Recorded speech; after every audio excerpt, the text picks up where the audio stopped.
Now let me try to put in perspective this continuum of empathy. Empathy is one of many forms of communication, and all forms of communication have their place and their validity. I mean, probably one of the best things to do is to learn how to ask questions of other people, to find out all kinds of information. If you find the information isn't really safe and is really filled with a lot of emotion, and if they also desire to be understood, and you have enough credibility in their mind that you would be a person that they might open up with a little, then start empathy rather than autobiography. But if the emotional bank account is there, if the issue is not that jugular, not that emotional, and if they're totally willing to be understood, like a doctor, tell me a little about your history. What kind of medicine are you on? I want the expertise of that person. I want them to probe. There's probably no more efficient way to get at information than asking questions than probing. But if you're dealing with what you might call tender, vulnerable areas where people really would like to go deeper and they need help and they're in pain, probing is efficient but ineffective. It saves time now and takes much more time long run, as you found out in the early part of the role play. And so I'm creating a situation which essentially precludes autobiographical responses altogether, which means you can't come out of you. You have to come out of me and to reflect it accurately and completely. Not to do it as some little listening technique, but to do it deeply and sincerely is another thing altogether. I'll give you a key. Have you ever spoken through a translator? Tell me, what did the translator do the whole time you were giving that speech to that group, that audience, or that person? Where was the frame of mind of the translator? Really trying to get my feeling or the essence of the message.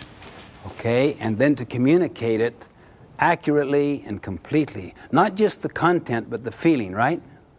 Catch the role. Catch the role. You're a faithful translator.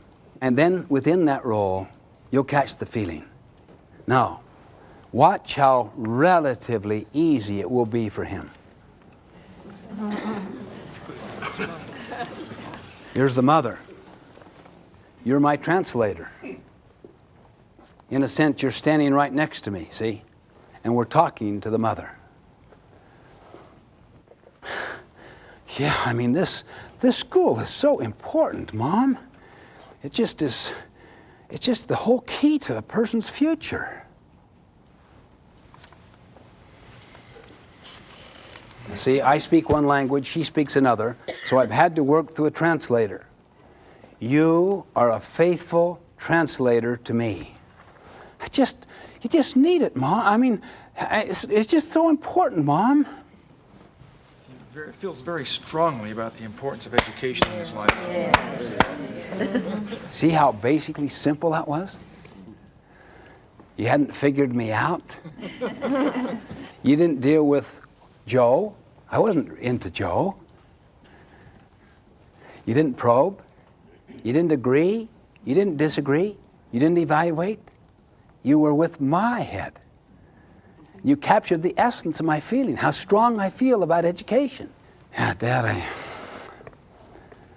I don't know. Just a lot of problems out there. And boy, they really throw your world sometimes. I can sense that you're really troubled about your surroundings. Really? Now look, see, you're getting at it. Whether it's exactly on, the spirit is, you are into me. You're not figuring me out. You're not trying to analyze me. You're not You're not trying to take control. You're not trying to manipulate me towards some worthy end.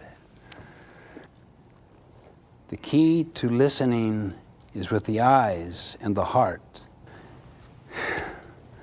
Mom, here's your translator.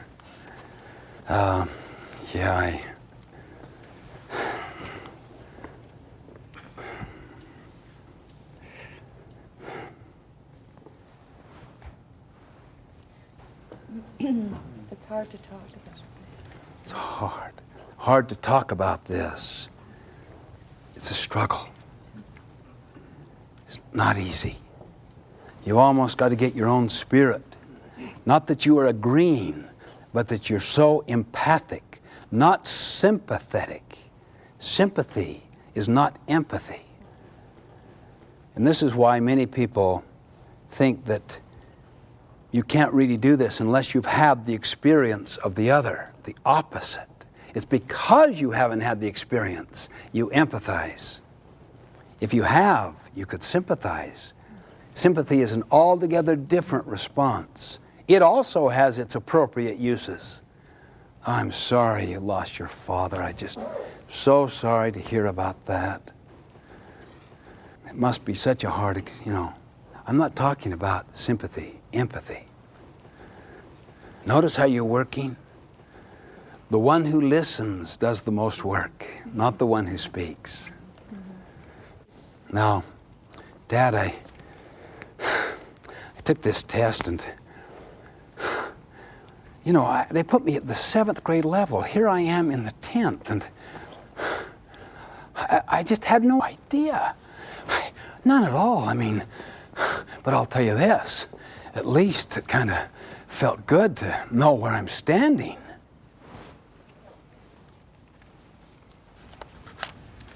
He feels relieved. At least he knows. One word, not long answers. 1, 2, 3 words sometimes. When you're obviously understanding the content, you don't need to restate the content. Get at the feeling.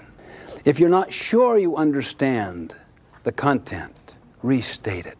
If you're not sure the other person feels the content has been understood, restate it. In either condition. And when you're dealing with emotional issues is the time to really practice, to really use true empathic communication. Those are the 3 primary times. When you're not sure you understand, when you're not sure the other feels understood, or when the issue is really kind of charged with emotion. Seek to understand. I'm going to role play for a second with this boy. Well, son, what score did you get? Son, at one time in my life, can't you instantly see? Well, son, I wouldn't get too discouraged about that because the key is that you learn from that and you can, what about advice? Or what about sympathy? Oh, don't worry about that. That's okay, son. We understand. Or what about agreeing? Well, I agree. I can see why you're so upset and why you're so disturbed. And I think what we should do maybe, or to disagree. Well, I don't know if that was a good test. What kind of a test was that? I've heard about some of these tests, and it discourages young people. And I don't want you to feel discouraged, son, because I think you're further than that. I'd like to check into that. You see, everyone here, once you get into an empathic frame of mind, you know instantly the futility and the counterproductiveness of people who try to be understanding and helpful through autobiographical approaches. That's why you would be doubly careful about anything you do at this stage, because now you are on holy ground. You really are. And I'm so vulnerable to you. Dad, I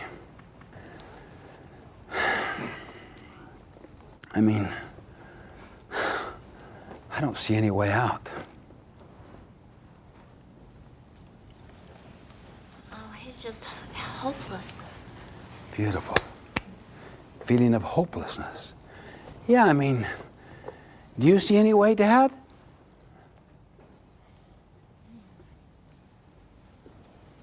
He's asking for advice. That's beautiful. See? You didn't say, yes, I do. You stayed as a faithful translator.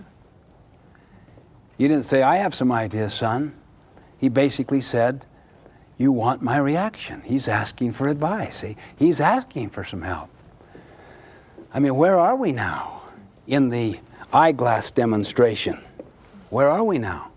We've completed the diagnosis.